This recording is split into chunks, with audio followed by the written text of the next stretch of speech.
I want you to try an experiment right now. Like wherever you happen to be listening to this, just close your eyes for a second. Yeah, try to really picture this. Right. Imagine sitting in a room where you have to rely entirely, like 100% on your sense of smell to understand your surroundings. It's a really powerful way to set a scene. It is. So we're going to travel back to a very specific moment in time.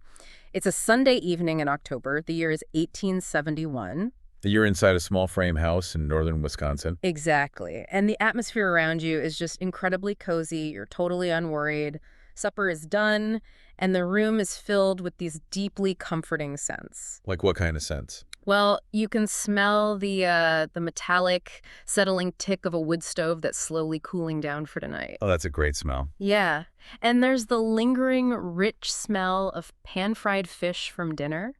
And right next to you, there's the warm, heavy, almost sweet tallow smell of a freshly pinched out candle. It's basically the absolute definition of domestic security. I mean, it's the kind of evening where everything just feels perfectly in its place. But then, underneath those immediate smells of the house, there's the smell of the town outside. And this is where it gets incredibly specific. Because the whole town is saturated with one thing. Right.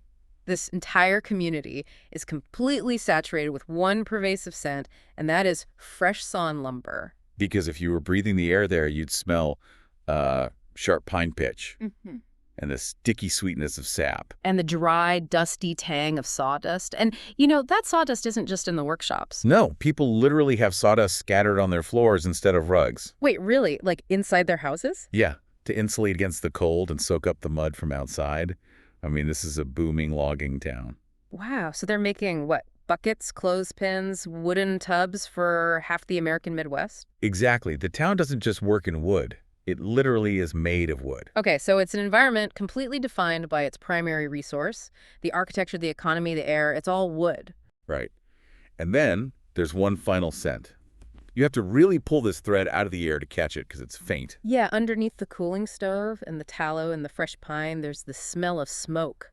Just faint wood smoke drifting in from somewhere out in the trees. But here's the thing about that smoke. In this town, on this Sunday evening, nobody lifts their head at it. Right. Nobody feels a spike of anxiety. They've been smelling it for weeks. It's just become the smell of an ordinary autumn. You know how it is? You just stop noticing the thing that you smell every day. It becomes invisible. Yeah, you just adapt to it. Exactly. And that invisible everyday smell is the terrifying pivot point of this entire story. Because outside that cozy lamplit house, the wind suddenly drops to absolutely nothing. Just dead still. Dead still. The air becomes unnervingly quiet, and then, from far off in the darkness, there's a low sound. And it sounds exactly like a massive freight train that never quite arrives. Yeah.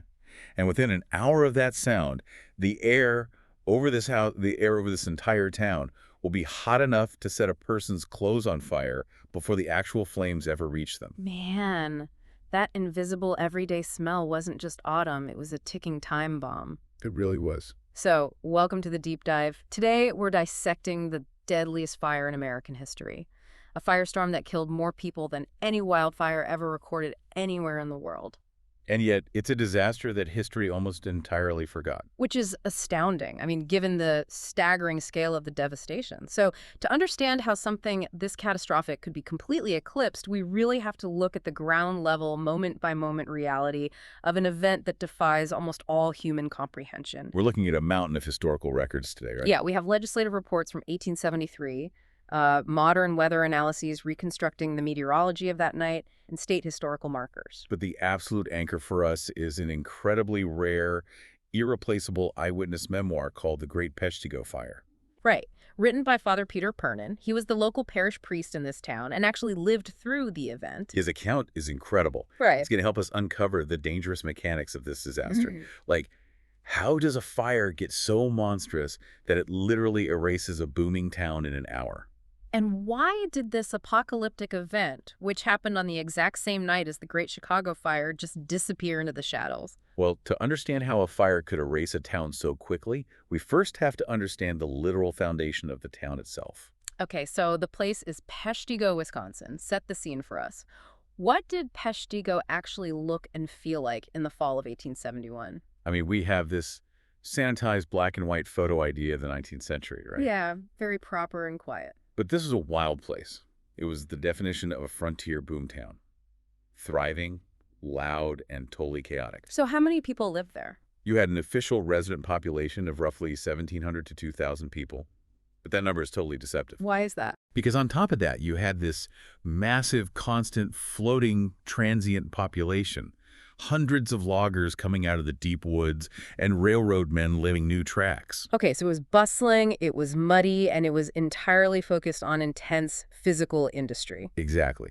And when we say industry, we really mean the total exploitation of the forest. Right, because Peshtigo housed the largest woodenware factory in the entire country at the time. Yeah, they were mass-producing the essential, everyday items of 19th century life for the entire Midwest. We're talking about an industrial-scale operation turning out wooden buckets, tubs, broom handles, clothespins, shingles. But what we really need to visualize here is the massive byproduct of that industry. The waste. Right. When you have the largest woodenware factory in America, operating day and night, running giant steam-powered circular saws, you are generating mountains of wood waste. Slabs, bark, shavings, and sawdust. The streets themselves were literally paved with sawdust and wood planks. The sidewalks were made of pine boards. And as we mentioned, sawdust was packed underfoot inside the houses. So it's not just a town that works with wood. The town itself is basically a massive pile of kindling. It's terrifying. I keep thinking about it like living inside a brand new wooden box, completely filled with wood shavings, while someone is constantly tossing matches around outside. That's a terrifyingly accurate analogy, and the match tossing wasn't just a metaphor. Right. The environmental conditions surrounding Peshtigo that fall were creating a scenario of unprecedented danger. First off, the region was locked in a record-breaking drought. Like, how bad are we talking? It had been the driest summer anyone could remember. The soil itself was completely parched, turned to dust. The creeks were drying up. And on top of that, you have the standard agricultural and industrial practices of the 1870s. Yeah, the slash and burn, logging, and farming. Which, from a modern perspective, sounds insane during a drought, but I guess it was just how things were done. It was the only way they knew how to operate. Farmers clearing land for crops would just chop down the brush, pile it up, and burn it. The cheapest, fastest way to clear a field. Exactly. Simultaneously, you had these massive railroad construction crews pushing tracks through the thick, virgin pine forests. And they were just leaving the waste behind. Yeah, they would fell these massive trees, strip the branches, pile the brush, which they called slash, along the sides of the tracks, and just leave these colossal mounds of raw, sappy timber to dry out in the baking sun. Wow. So small fires were happening constantly. Constantly. They were just accepted as normal background noise. The horizon was always a little bit smoky. It's a classic frog in the boiling water scenario. When you live with constant smoke, you just stop fearing it. You adapt. You do. But there was a moment, a near miss, just 2 weeks before the main event, that should have been a massive red flag. Oh, right. A fire out in the woods actually got out of control and threatened the town directly. Yeah, it got close enough to cause genuine panic. A few people, acting on pure survival instinct, actually went out and buried their valuables. Like their silver and family heirlooms in the dirt. Yes, just in case the town burned down. But then the wind turned, right? The fire backed off and the immediate danger passed. Yeah, the wind shifted. And this is where the psychology gets really interesting, because you'd think a near miss would make everyone hypervigilant. You would think so. But instead, it seems to have done the exact opposite. Why is that? Well, it's a very common psychological trap. When you have a near miss and you survive without a scratch, it rarely makes a community more cautious over the long term. It breeds complacency. Fatal complacency, yeah. The town collectively exhaled. They essentially thought, well, we faced the fire and we survived the worst of it. The big danger has passed. They thought they had survived their trial, and this is where our guide to this disaster comes in. I want to bring Father Peter Pernin back into the picture. Right, the parish priest. His memoir is going to be Our Eyes on the Ground, and there's a specific detail in his accounts from just a few days before the main fire that is so incredibly uncanny. It genuinely feels like something out of a horror movie. It really does. He describes walking outside and seeing a tree stump, just an ordinary dead pine stump sitting in the ground.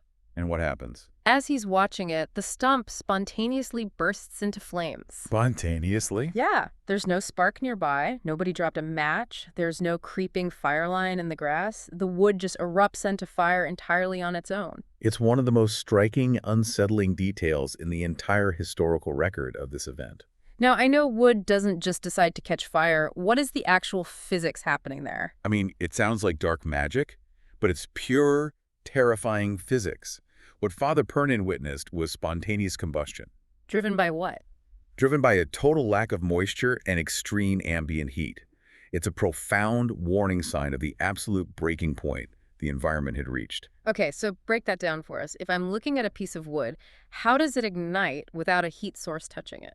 Well, when you have a record drought, every single ounce of moisture is baked out of the dead wood. Now, white pine, which was the dominant tree in the area, is incredibly full of resin. And resin contains volatile organic compounds, like the smell when you crush a pine needle in your fingers. Exactly. Those fragrant oils are essentially highly flammable gases trapped in the wood. Okay, I'm tracking. As the ambient temperature rises, and remember, there were hundreds of small fires burning all around the region for weeks. Acting like giant space heaters. Yes, raising the overall heat index of the entire environment. So these volatile compounds in the bone-dry wood begin to heat up and vaporize. Oh, wow. Eventually, the ambient temperature reaches what's called the autoignition temperature, or the flash point of those specific gases, Meaning? meaning the surrounding air gets so hot that the gases emitting from the wood ignite simply upon contact with the oxygen in the air. So the environment was quite literally a powder keg. The air itself was baking the fuel until the fuel just couldn't hold back the fire anymore. You're basically sitting inside a kiln. Precisely. When a tree stump spontaneously combusts right in front of you, the environment is screaming at you. It's telling you that the entire landscape is primed. It's no longer a matter of if a major catastrophic fire will happen, but simply what the final catalyst will be. Right. And with the town perfectly primed, all it took was a single meteorological trigger to turn that everyday background smoke into an apocalypse. Which brings us to the night of October 8th, 1871. So what was the catalyst that finally set this off? The catalyst was a massive weather system, specifically an incredibly strong cold front sweeping in from the west. See, that's where my intuition gets tripped up. A cold front sounds like exactly what you'd want during a drought. Right, it sounds like relief. Yeah, it sounds like it should bring rain, or at least cool things down and suppress the fire danger. It's a very common misconception. In meteorology, a strong cold front pushing rapidly into a mass of very warm, unstable air creates incredibly violent atmospheric dynamics. Oh, I see. In this case, the cold front was incredibly dry. It didn't bring a drop of rain. What it brought was a massive pressure differential. And that differential brought wind. Exactly. And the wind didn't just rise gradually, it detonated. Detonated. That's a strong word. It fits.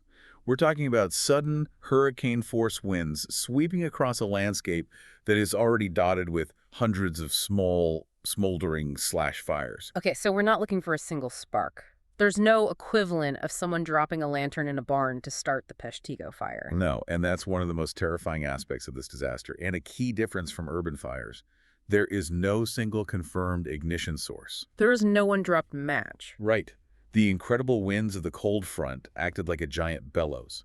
They took all those scattered, smoldering pile fires, all those little localized burns that people had been ignoring. And instantly whipped them into a frenzy. Yes. The wind pushed them together, causing them to spread at incredible speed and fuse into a massive, unstoppable, rolling wall of flame. While looking into this, I found this really bizarre theory that I want to bring up because it shows how desperate people were to explain what happened. Oh, I think I know what you're going to say. Some people at the time, and apparently even some conspiracy theorists much later on, blamed the fire on something called Biela's comet. Yeah, the comet theory. There were accounts claiming that cometary gas had settled over the Midwest and that survivors saw blue basement flames before the fire hit. Which they took as proof it was combustible space gas raining down on them. Exactly. I'm really glad we can talk about this because we need to firmly and permanently debunk this. The Biela's comet theory is entirely a fringe myth. Modern fire science rejects it completely. So there's absolutely zero evidence that a comet or cometary debris had anything to do with the fires in the Midwest in 1871. Zero. But I'm fascinated by the blue flames detail. Where did that come from? Why were people seeing blue flames in their basements? That's such a specific, weird, hallucinatory detail to just make up. As if they weren't making it up. No, they weren't. They were misinterpreting a very real, very deadly scientific phenomenon that occurs in extreme fire conditions. Okay, so what were they actually seeing? What people were seeing when they reported blue flames in their cellars wasn't space gas. It was the combustion of carbon monoxide. Wait, why was there carbon monoxide pooling in their basements in the first place? Well, think about what a fire of this magnitude does. When a fire becomes as massive and intense as the one approaching Peshtigo, it behaves like a living organism that needs to breathe. Okay, so it begins to consume oxygen from the surrounding atmosphere at a staggering rate. Exactly. In areas where the fire is heavily choked with fuel and starved of oxygen, but still incredibly hot, you get what's called incomplete combustion. Meaning the wood is burning, but not cleanly, so it's off-gassing differently. You got it. Complete combustion produces carbon dioxide. Incomplete combustion produces massive amounts of carbon monoxide gas. Oh, and carbon monoxide is heavy. Well, it can be pushed by heavy atmospheric pressure or drafts down into low-lying areas like ravines or, crucially, basements and root cellars. And it's highly flammable. Very. When that pooling gas reaches its ignition temperature from the radiant heat and suddenly gets a gulp of oxygen from a draft, it burns. And carbon monoxide burns with a very distinctive pale blue flame. Exactly. Wow, so they weren't seeing a comet.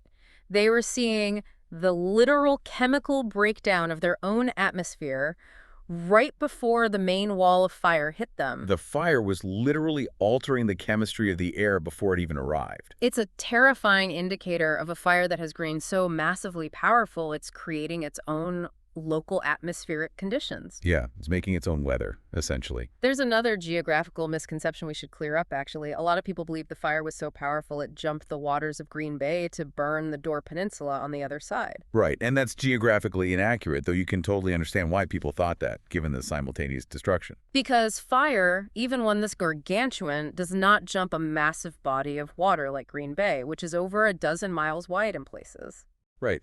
What actually happened was that the massive weather front, that extreme cold front pushing hurricane-force winds, was blowing across the entire region. So it fanned existing separate land-clearing fires on both shores of the bay simultaneously. Exactly. It wasn't one fire jumping water. It was a massive cluster of fires operating under one enormous, deadly weather umbrella. Burning a dozen-plus communities on both sides at the same time. Yeah. So we have hurricane-force winds, extreme record drought, completely parched wood, and hundreds of smaller fires fusing together into a mega fire. Which brings us to a phenomenon that Father Pernin was one of the very first people in history to describe in detail. The fire whirl. Yes, the fire whirl. Tell me about this. When a wildfire reaches this level of absolute intensity, it crosses the threshold. It stops being just a fire burning on the ground, and it becomes a convective weather system unto itself. Wow. The intense heat from this massive area of burning forest causes the air above it to rise incredibly fast. We're talking about a massive, violent updraft of superheated air. And when all that air rushes upward, it creates a localized low-pressure vacuum at the surface. And nature hates a vacuum. Its surrounding air has to rush in to fill that empty space. Exactly. So cooler air violently rushes in from all sides to fill that void. Right. And because of the sheer velocity of the wind, the intense heat differentials, and the dynamics of the terrain, that rushing air begins to rotate. It spins up into a self-feeding vertical column of superheated air, smoke, and flame. It is, quite literally, a tornado made of fire. A fire tornado. I mean, I know we see videos of small ones on the news sometimes, like dust devil-sized, but we're talking about something entirely different here. Completely different scale. In 1871, the scientific terminology for a fire tornado or fire whirl didn't even exist. Right. Father Pernin and other survivor accounts struggle to even find the words for it. They described this impossible, roaring, rotating pillar of fire that was capable of tearing buildings completely off their foundations. And throwing fully loaded railroad cars through the air. Yes. Wait, throwing literal rail cars, like a traditional Midwestern tornado. Yeah, exactly like that. The updraft velocities inside a major catastrophic fire whirl can easily reach EF3 or EF4 tornado wind speeds. Which is well over 150 miles per hour. Right. But instead of just violent wind and dirt, the vortex is filled with burning debris, incandescent gases, and temperatures exceeding 2,000 degrees Fahrenheit. It's essentially a spinning column of plasma. You use the word plasma. Let's make sure everyone understands just how hot that is. Plasma isn't just hot gas, right? Right. Think of plasma as what happens when a gas gets so incomprehensibly hot that it actually tears its own atoms apart. The heat energy is so extreme that electrons get ripped away from their nuclei. And you're left with this glowing, electrified, super-energized soup of matter. It's the fourth state of matter. It's the same stuff the sun is made of. And that's what was spinning through the woods toward Peshtigo. Okay, so Knowing the terrifying, world-ending physics of this fire whirl, we now have to look at what happens when that elemental force actually hits the wooden town of Peshtigo. I want to bring you back to that low sound we talked about in the very beginning. That sounded like a freight train. Here's where the reality of it gets really horrifying. The survivors all noted that sound. It wasn't the crackle of burning wood you hear at a campfire. It was a roar. That roar is the sound of thousands of tons of air being violently drawn into the combustion zone. It's the sound of the firestorm breathing. It's inhaling the atmosphere. Exactly. When the firestorm arrives at the edge of the town, it doesn't just burn the first house and then spread to the second house and so on. No, the accounts say the air itself became completely unbreathable before the flames even arrived. It became too hot and completely starved of oxygen. At the leading edge of a firestorm like this, the radiant heat is so intense that it preheats everything in front of it. We're talking about ambient air temperatures rising hundreds of degrees in a matter of minutes. Right. Father Pernin and others described staggering through the streets, struggling to breathe, not just because of the blinding smoke, but because the fire was literally consuming the oxygen out of the atmosphere around them faster than it could be replenished. To take a deep breath was to sear the inside of your lungs. And then the town just vanishes. The accounts are incredibly explicit about the speed of this. Buildings on both banks of the Peshtigo River, which cuts right through the center of town, are burning simultaneously. The entire town of Peshtigo, this booming industrial hub, effectively ceases to exist in a single hour. Let's really synthesize what that speed and scale actually means for the people on the ground. This isn't a fire you can fight. No, you cannot throw buckets of water on a weather vent made of plasma. Traditional human firefighting concepts are entirely meaningless here. The fire is moving faster than a person can sprint, driven by hurricane-force winds. Radiating a wall of heat that causes wooden buildings to simply explode into flames before the actual fire front even touches them. I just want you listening to this to try and imagine the sheer, unadulterated panic. You're in your wooden house. The wind outside is roaring like a train. You step out your door, and the sky is raining burning embers, the wind is knocking you over, and the air is burning your throat. Where do you go? What could the residents possibly do in that situation? Well, when the land in every direction is completely engulfed and the oxygen is vanishing, pure human survival instinct overrides everything else. It drives you to the only place in your environment that isn't currently on fire. The water. The Peshtigo River. This brings us to what might be the most harrowing, unimaginable part of this entire tragedy. The brutal arithmetic of refuge. Hundreds of people, realizing they are trapped with nowhere to run, flee from their homes, run through the burning streets, and wade straight into the freezing waters of the Peshtigo River. It was their only available option, but it wasn't a sanctuary. It was a horrifying crucible of survival. The river is about 400 feet across. People are wading out into the dark, rushing current. But they can't just stand there and wait it out. The survivor accounts describe them having to constantly, frantically splash water over their heads. They're taking off their jackets, dipping them in the freezing river and throwing them over their heads and hair. Why? Because the radiant heat is so punishingly intense that their hair and their dry clothes will literally spontaneously ignite while they are standing waist deep in water. We have to understand the geometry of the fire at this point. The flames weren't just burning on the banks of the river. Right. The firestorm was so massive and the winds were so violent that the flames were literally arcing across the entire 400-foot span of the river right above their heads. They were trapped in a vise. They were caught between freezing water below them and a solid ceiling of fire above them. And here is the cruel physiological irony of their survival. You have hundreds of terrified people packed into a freezing northern Wisconsin river in October. They are forced to stay submerged, treading water or clinging to logs, for more than 5 hours while the firestorm rages. What exactly is happening to the human body in that situation? It's a complete physiological nightmare. Your body is being subjected to two fatal extremes simultaneously. First, in the sheer chaos and panic of the initial stampede into the water, surrounded by blinding smoke and screaming, many people were trampled. Or swept away by the swift current and drowned. But for those who managed to hold their ground and keep their heads above water, they faced hypothermia. The water temperature in northern Wisconsin in October is dangerously cold. So their body heat is being sucked away by the river. Rapidly. Your body is desperately shunting all your warm blood to your core to protect your vital organs from the freezing water. But at the exact same time, your skin is blistering from the immense radiant heat of the fire above. Your core temperature is dropping to fatal levels, causing violent shivering and muscle failure, even as the air directly above your head is burning at hundreds of degrees. Your heart is basically short-circuiting, trying to manage two conflicting extreme survival responses at once. So you have people actively dying of hypothermia while surrounded by the hottest fire in history. Freezing to death while the world is on fire. It's a paradox that highlights the absolute extremity of the situation. Yes, it really is. But not everyone made it to the river. Some people, in absolute desperation, blinded by smoke, tried to shelter in the town's water wells. They climbed down into these narrow, dark shafts, thinking the water at the bottom and the surrounding earth would protect them from the flames. But the accounts reveal a detail that is hard to even process. The heat from the firestorm was so intense that some of those wells actually boiled. It comes back to how extreme the ambient temperature was. The ground itself was baking. A well is essentially a chimney in reverse. Exactly. The heavy superheated gases, the carbon monoxide, would naturally pool down into those depressions. And the intense ambient heat transferred through the ground was enough to bring the shallow water at the bottom to a boil. They thought they were finding shelter, but they were climbing into a death trap. We have to mention something else here, and I want to do this very respectfully, plainly, and briefly, without lingering on the horror of it.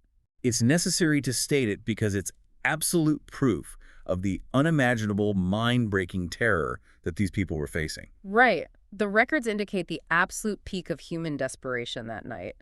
There is at least one harrowing, documented account of a parent taking the lives of their own children. They did it simply to spare them a far worse, agonizing death by fire because they believed escape was entirely impossible and the flames were right on top of them. It strips away any romanticized notion of a historical disaster. This wasn't an adventure. It was a completely localized apocalypse. The psychological breaking point of a human being was reached and surpassed that night. Let's go back to Father Pernin, our primary eyewitness. Where is he during the height of this nightmare? Well, when the firestorm hits, Pernin realizes instantly he has to flee to the river. But as the parish priest, he feels a profound, overriding duty to save what he can of his church's sacred items. He takes the church's tabernacle, the ornate, heavy receptacle that holds the consecrated communion hosts, puts it on a small wooden cart, and physically pushes it toward the river. He's pushing a cart through a hurricane of fire. Through a literal firestorm, with debris flying at him at 100 miles an hour. He manages to push the cart into the water and then goes in himself. He spends hours in the freezing river. He recounts being temporarily blinded by the searing heat and the thick smoke. His lungs were severely and permanently scarred from breathing the superheated air. And there's a moment he describes in his memoir that I think captures the whole night perfectly. He's in the freezing water, he's blind, his lungs are burning, the sky above him is literally screaming with fire. And a woman next to him in the water turns to him and asks him a question. She asks him point blank if it's the end of the world. Which raises such a fascinating, tragic question about the human psyche. When your entire reality is on fire, when the ground is burning, the sky is burning, the air you breathe is searing your throat, and the sun is blotted out, how do you possibly comprehend it? For the people of Peshtigo in 1871, the only framework they had for destruction on this scale was biblical. It wasn't a forest fire to them. It was Judgment Day. You can entirely understand why they thought that. It looked exactly like the book of Revelation. And that desperate need to find order in an apocalypse didn't end with Pernin's question in the river. It actually birthed two of the most enduring legends of the fire, what survivors refer to as the miracles. First, the tabernacle that Pernin pushed into the river. Yes. According to the accounts, the wooden cart that the tabernacle was resting on in the water was completely burned down to the waterline by the ambient heat and the shower of falling embers. But the tabernacle itself, resting on the burned remains of the cart, survived completely intact. And the second event involves a religious shrine located right in the path of the fire, the Shrine of Our Lady of Good Help on the Dore Peninsula. The fire completely devastated the surrounding area, but the historical accounts state that the people who fled to the shrine grounds and prayed were spared. And the fire line miraculously stopped right at the edge of the property, leaving it an island of green in a sea of ash. So how do we view these miracles through a historical, objective lens? We handle them exactly as they are recorded. as profound survivor beliefs and deeply held eyewitness claims. These are vital, genuine pieces of the historical and cultural record of the disaster. They tell us exactly how the survivors processed their massive trauma and tried to find meaning and hope in the catastrophic aftermath. However, it is very important to note that even Father Pernin himself, a devout Catholic priest who risked his life to push that tabernacle into the river, declined to officially call its survival a miracle in his memoir. Right. He recorded it as a remarkable, deeply meaningful event, but he maintained a very cautious, pragmatic distance from officially declaring it supernatural. He basically let the event speak for itself without forcing a theological label on it. So eventually the night ends. The firestorm consumes everything it possibly can, it runs out of fuel, and it moves on or burns itself out. After 5 hours of treading water under a ceiling of fire, the roar finally stops. But what do they actually see when the sun comes up? They see a world that is completely, utterly unrecognizable. The deafening roar of the firestorm is gone, replaced by a pure, heavy, suffocating silence. The entire landscape is covered in a deep layer of gray and white ash. But the most disorienting, horrifying part is the absolute lack of any familiar landmarks. The town didn't just burn down, it was vaporized. Exactly. When a modern fire burns a house, you usually see the brick chimney standing, or the twisted metal appliances, the engine block of a car. In Peshtigo, the heat was so intense and the town was so thoroughly constructed of wood that almost absolutely nothing remained. The streets were gone. The massive factory was gone. The houses were just patches of white ash on blackened, baked earth. There wasn't even debris left to sift through. And then begins the most impossible task of all, counting the dead. It was a logistical nightmare from the very first second. Remember the makeup of this town? This was a booming, transient place. The official town records, the census documents, the tax rolls, all of it burned in the fire. They literally did not know who was in the town that night. The statistics on the death toll are staggering, but there is a massive, glaring gap in the numbers. When you look up the Peshtigo fire today, the death toll is usually cited as somewhere between 1,200 and 2,500 people. That is a massive gap for a historical event. Why don't we have a firm number? It's a genuine, lingering mystery, and we have to give an honest caveat here. The true toll will never be completely certain. An official legislative report was commissioned in 1873, 2 full years after the fire, to try and finalize the count. That report listed 1,182 named individuals who were confirmed dead or missing. But that's just the people they could actually put a name to. Precisely. Because of the transient loggers, the immigrant railroad workers who had no family in the area, and entire families who were wiped out with no survivors left behind to report them missing, the actual number is almost certainly much higher. Furthermore, the sheer intensity of the fire meant that many victims were completely cremated, leaving no physical remains whatsoever to count. That's horrifying. But there were some remains found. Over 350 victims were recovered, but completely unidentifiable. What happened to them? They couldn't be identified, so they were gathered together and placed into a single, massive trench grave in the center of where the town used to be. That mass grave later became Wisconsin's first official state historical marker. It's a very somber, quiet reminder of the total anonymity forced upon the victims by the sheer scale of the destruction. And the scale wasn't just human. The geographical destruction was mind-boggling. The weather front didn't just burn Peshtigo. It drove the firestorm through roughly 1.2 to 1.5 million acres of forest and farmland. 1.5 million acres. Yeah. For everyone listening to visualize that, that's roughly 1,875 square miles of land completely scorched. It's an area larger than the entire state of Rhode Island, burned to ash in a matter of hours. It remains the deadliest wildfire in recorded human history. Not just American history, global history. Which brings us to the central mystery we set out to solve today. How does a disaster that kills thousands of people, vaporizes an entire industrial town, and burns an area larger than Rhode Island become a historical footnote?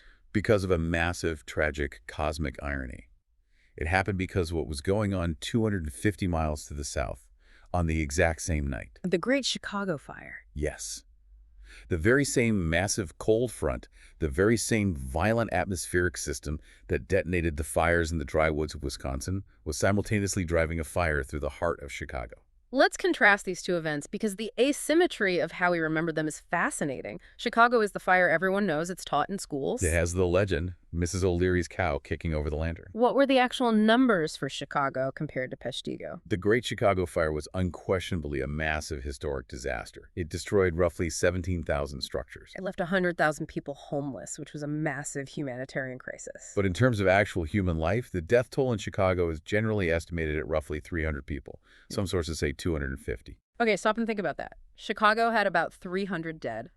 Peshtigo had anywhere from 1,200 to 2,500 dead. Peshtigo had several times more fatalities. It wasn't even close. So why did Chicago get the massive headlines, the international relief funds, and the place in the history books, while Peshtigo became a footnote? It comes down to geography, infrastructure, and media dominance.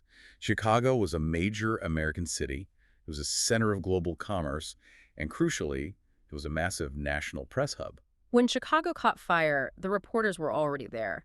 They could literally watch the city burn from their office windows or flee the flames and immediately wire the story via telegraph to New York, Washington, and London. Chicago got the headlines because Chicago was the headline makers. And they got a neat, tidy myth, Mrs. O'Leary's cow, that made for a compelling, easy-to-digest story. Meanwhile, up in northern Wisconsin, Peshtigo is essentially wiped off the map. But I still have to ask, how did word not get out immediately? Even in 1871, surely someone could send a message. They couldn't because of the mechanics of 19th century communication and the nature of the disaster itself. Today, we think of communication as this invisible web everywhere. But in 1871, communication was physical. It was literally a single copper wire strung along wooden poles. Peshtigo had exactly one telegraph line connecting it to the outside world. And that telegraph line and all the wooden poles holding it up burned down in the very first minutes of the firestorm. The town was entirely severed from communication. It became an island of ash. So they are trapped in the ruins, completely isolated, while the whole world is looking at Chicago. Yes. It took days for the burned, traumatized survivors to trek by foot through miles of smoldering, devastated wasteland just to reach neighboring towns that still had a working telegraph line. The news of the Peshtigo disaster didn't even reach the Wisconsin state capitol in Madison until October 10th, 2 full days later. 2 days where the rest of the world has absolutely no idea that the deadliest fire in history just happened. And when the news finally reaches Madison, there's another twist of historical fate that just blows my mind. The governor of Wisconsin wasn't even there to receive the news. This is one of those details you couldn't write in a movie because it feels too contrived. But it's absolute historical fact. When the news of the Peshtigo disaster finally reached the Capitol in Madison, Wisconsin's own governor, Lucius Fairchild, was not there. He was in Chicago. Why was he in Chicago while his own state was burning? Because, like the rest of the country, he had heard about the Great Chicago Fire via the telegraph. He had rushed down there with state officials to deliver relief supplies to the city. He thought he was helping with the great tragedy of the day, completely unaware that a far worse human tragedy had just obliterated a town in his own state. So the governor is out of state, helping a different disaster.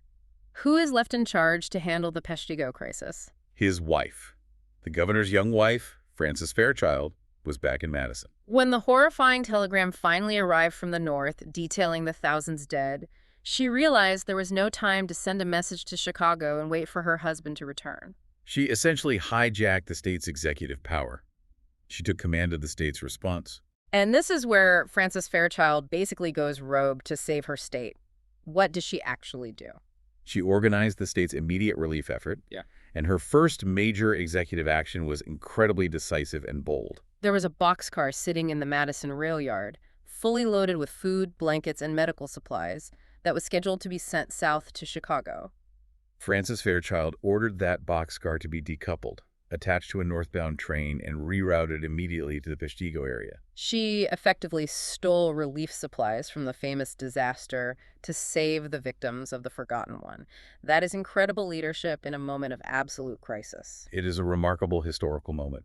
But even with her quick actions, the narrative damage was already done. The nation's attention, the international relief funds pouring in from Europe, the journalistic resources, they were all already firmly locked onto Chicago. Peshtigo was treated by the national press as an unfortunate secondary event, a sad side effect of the bad weather that burned the great city. It's just so deeply unfair to the memory of those who died. It is. But the eclipse of the Peshtigo fire wasn't just unfair to the memories of the dead. It actually had devastating, tangible consequences for science and safety for decades to come. What do you mean by that? What were the lost lessons here? Because the world's focus remained entirely on the urban structural fires of Chicago, the unique environmental and meteorological lessons of Peshtigo were entirely overshadowed. Think about everything we've discussed.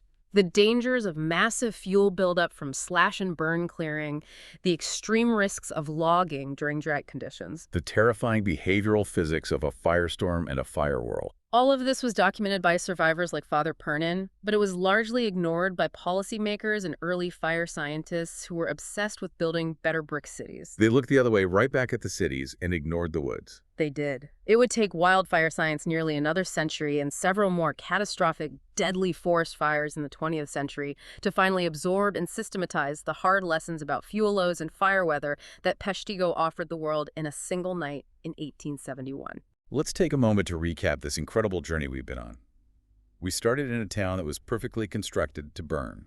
A booming frontier town made of sawdust and fresh-sawn pine, lulled into a false sense of security by a near miss. We saw how a massive meteorological event, a severe, dry, cold front, acted as a detonator, fusing hundreds of small, ignored land-clearing fires into a single, unstoppable force. We witnessed the horrifying physics of a fire that spins its own tornado, capable of throwing rail cars and consuming the oxygen right out of the air. And we stood in the freezing waters of the Peshtigo River with the survivors, experiencing the absolute limits of human endurance. And ultimately, we analyzed the deep asymmetry of how history is recorded, how the simultaneous burning of a major urban press hub created a legendary, neat story that we all learn in school. While a small northern town's far deadlier fire became a massive trauma that the community largely had to keep alone. It's a heavy reminder that the stories we remember aren't always the biggest or the deadliest or the most consequential. Sometimes, they're just the ones that had the best megaphone at the time.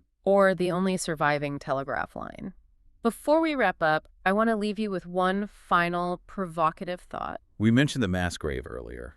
We mentioned the 1873 legislative report that tried to count the missing and landed on that number of 11,182. You might think that an event from 1871 is permanently closed. The books are shut, the numbers are settled, and history has moved on. But the counting of the dead from that Sunday night in October is actually still not finished. It changes the way you think about the finality of history. It really does. Even today, occasionally, construction workers laying a foundation or land surveyors digging in the woods around the modern Peshtigo area will uncover human remains. They are still finding the graves. Which means that, more than 150 years after the embers finally went out, the deadliest fire this country has ever seen is still quietly getting bigger in the record. It's a stark reminder that history never really stops keeping score. It's a profound thought. The land itself is still yielding the evidence of that night. So the next time you're sitting in a cozy room on an autumn evening and you catch the faint, invisible smell of wood smoke drifting in from outside, take a second to actually notice it. Take a second to remember the town that stopped noticing and the night the wind stopped blowing.